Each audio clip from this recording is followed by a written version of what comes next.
Welcome to Figuring It Out, a podcast to help you master your craft, solve some of life's challenges, and find joy in your personal and professional life. My name is Kevin England. I am a proud father, a lifelong entrepreneur, and the CEO of Vonazon, a digital marketing, advertising, and media agency in Southern California serving clients worldwide. In each episode, we'll share heartfelt stories and practical advice from myself and other amazing guest speakers. So let's dive right in and figure it out together. Okay, if you remember in our last episode, episode 2, we talked about the 4 different senses that my mentor, Bob, discussed with us with regards to in-person engagements and how to create that emotional connection. And we coined it, right? The 4 senses of a first impression. You know, that's what we talked about as an in-person, creating that emotional connection for an in-person conversation. It's time to now talk about how we translate that into a digital connection. And I'm going to go through those 4 different senses, and we'll talk about how to translate that into a digital connection. And the first thing that Bob talked about was touch. And he mentioned that firm, friendly handshake for an introduction, how important that is.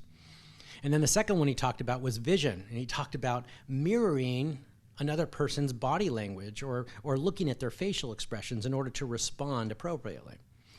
And the third one he talked about was hearing. And he mentioned how actively listening to another person's pain points and challenges can help you establish that emotional connection with the person sitting right across from you. And then the fourth one that Bob talked about was speech. And he talked about framing a solution, that the other person, about the other person's problem, using their own words and establishing our own credibility. All right, so the first one that's up is touch, right? Now, obviously, it's not like we can reach out and shake the hand of another person, right over the internet, especially, if we're talking to a large audience or a mass group of people. Or can we? I mean, technology has afforded us with so many means to provide an introduction. And if step 1 is really just introducing ourselves with the ability to touch people without the physical interaction, well, I think that we can absolutely do that through a digital connection. And I think that you're already thinking the same way. There are so many channels out there that allow us to introduce ourselves. So the first channel that I'm thinking about is social media. And these days, almost everyone you meet or you even market to is active at least on one social media platform or another. And these platforms give our audience a lens into who we are, into our business, and into our experience, our voice, and even our values. And it's the cool thing is that they can do this all without leaving the comforts of their home or their businesses or the screens in front of them.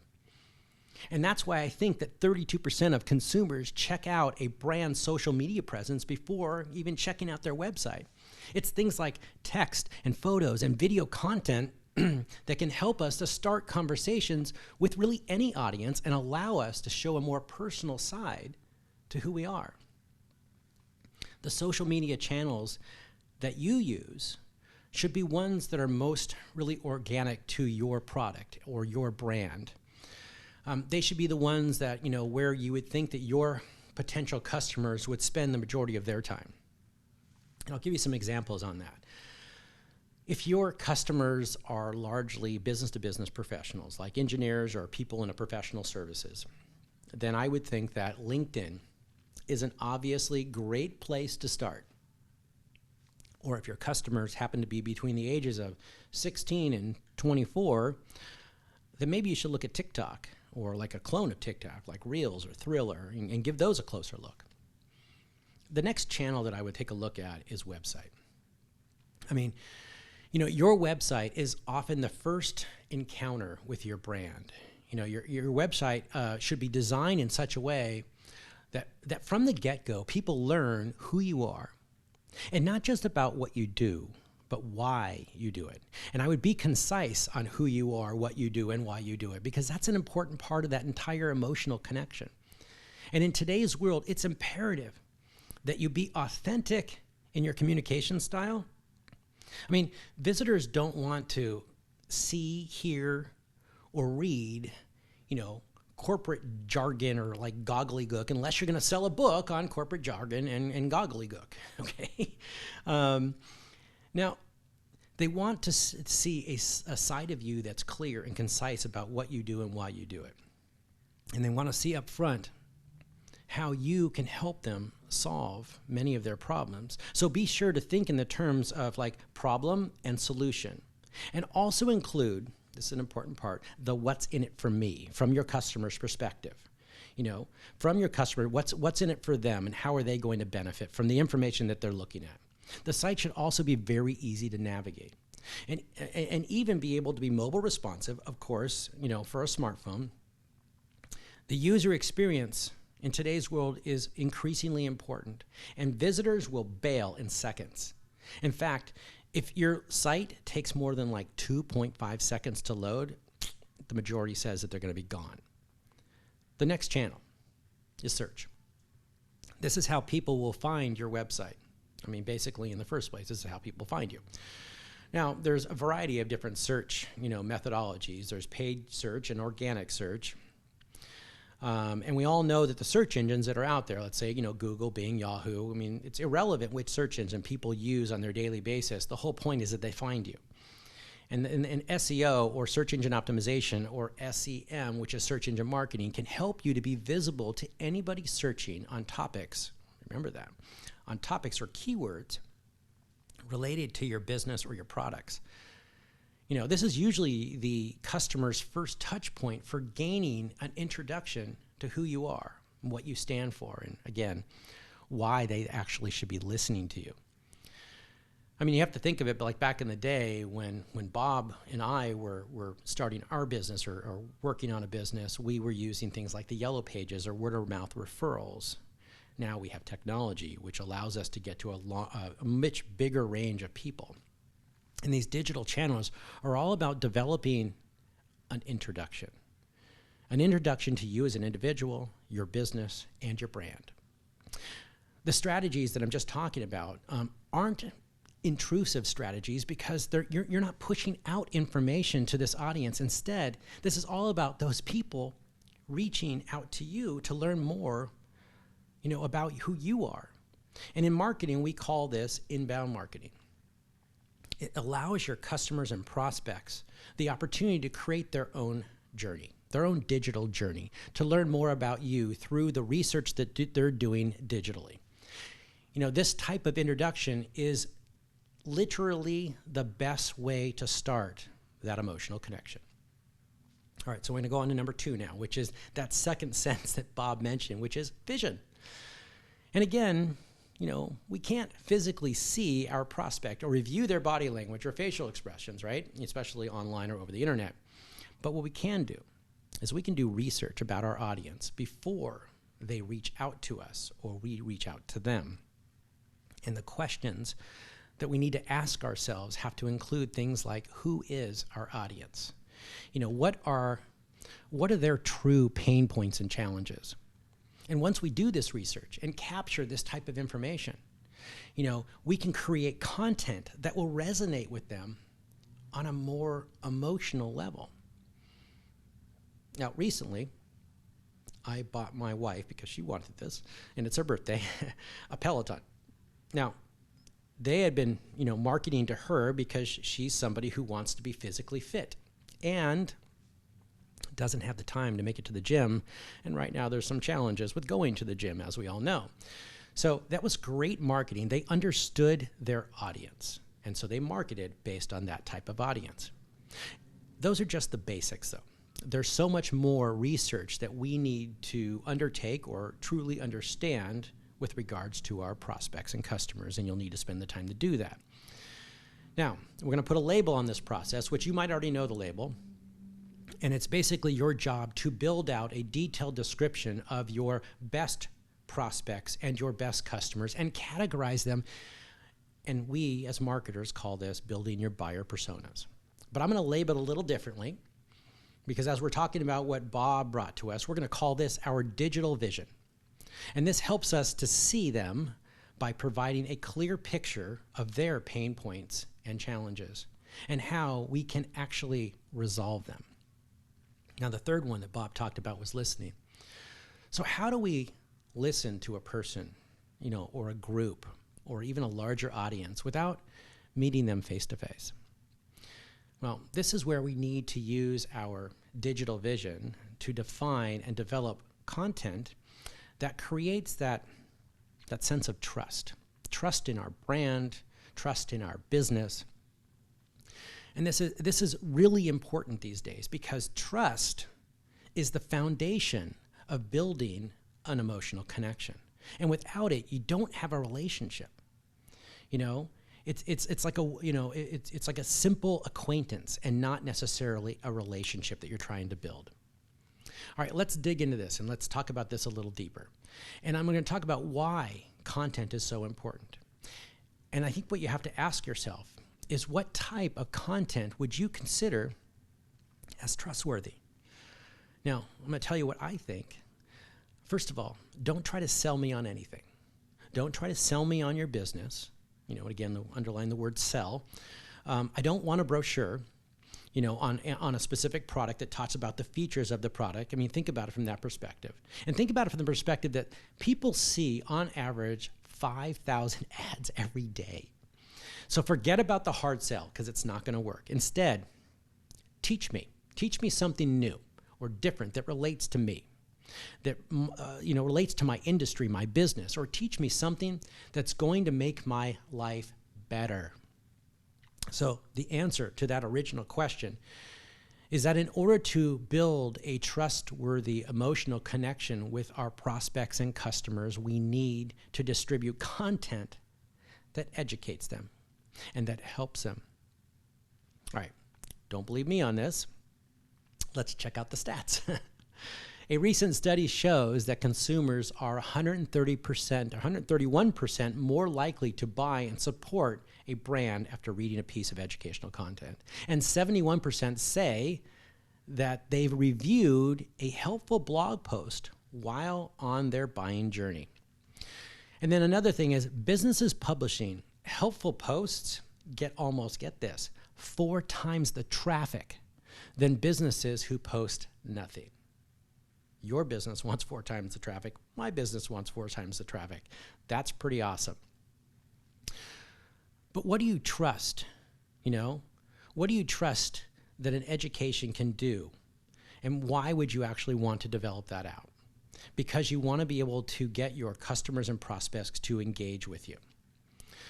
I'll spell it out again. Remember, we have to go back to our digital vision and research those pain points and challenges of our prospects, and then build the educational content to solve those problems by teaching them.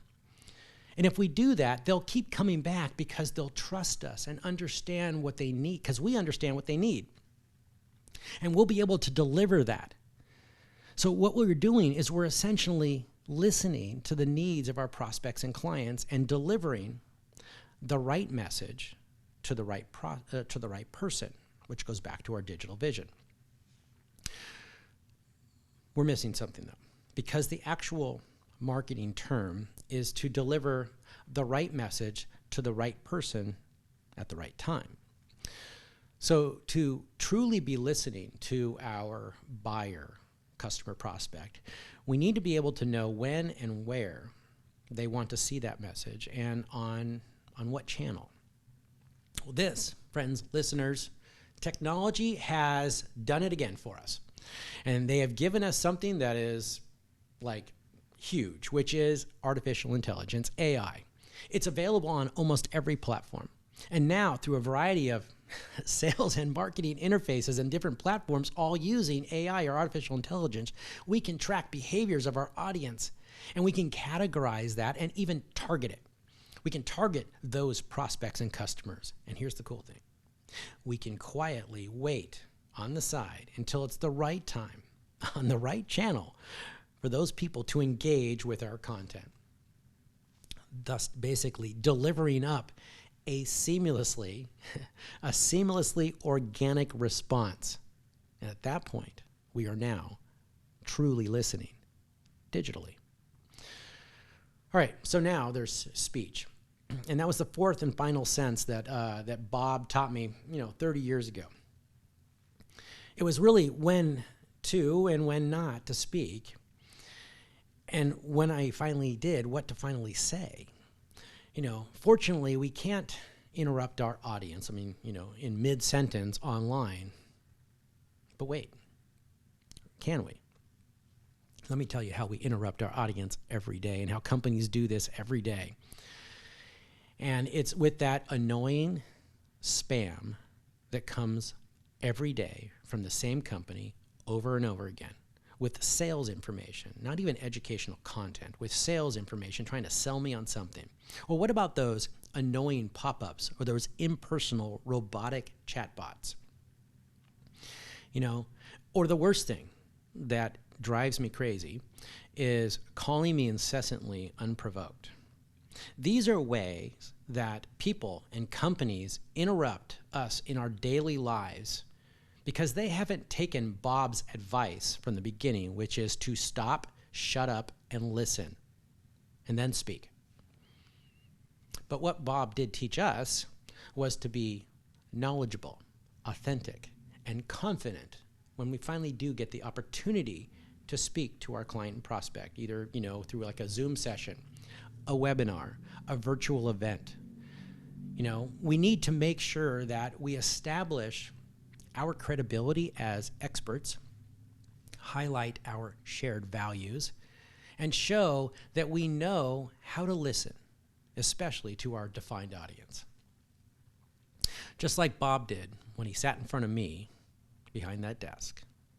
He showed me that he knew how to listen by almost mirroring the content and providing me with information that was important that helped me to establish that emotional connection. And finally, onto that bonus sense that I mentioned in the last one, which was scent, right?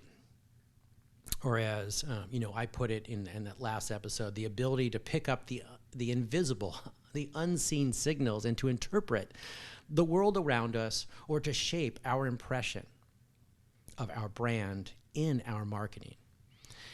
And we in the world of marketing call this brand perception.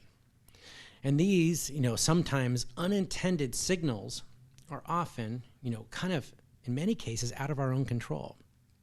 And they can include anything from, comments about you on, about your brand on social media feeds, reviews about your products on sites like Amazon and others, or unfortunately, maybe some unflattering comments on sites like Glassdoor, Indeed, and a few others.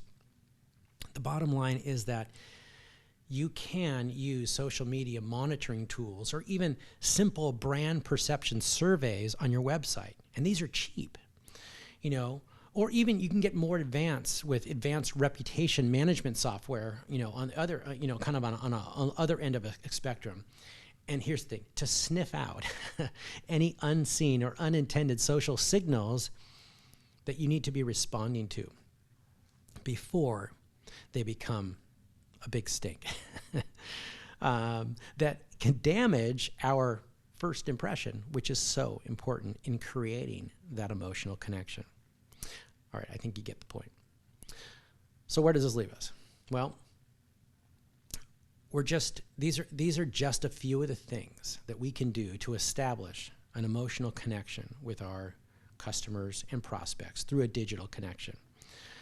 And that's really what we set out to learn even in the last episode. And thanks to Bob's 4 senses of the first impression, as we run through kind of now the more modern digital marketing lens, this is kind of where we're at today. If you have any questions about any of the marketing concepts that I touched upon, I'd love to hear from you. You can reach out to me at any time at kevin.england@bonazon.com. I have so much more that I'd love to share with you, and I hope that you'll tune into future episodes where we can explore more about what it takes to be successful in business and in life. In the next episode, we're going to explore how to build an emotional connection with your employees, which is actually extremely critical than ever before, especially in today's world. So until then, I'm Kevin England, and keep figuring it out.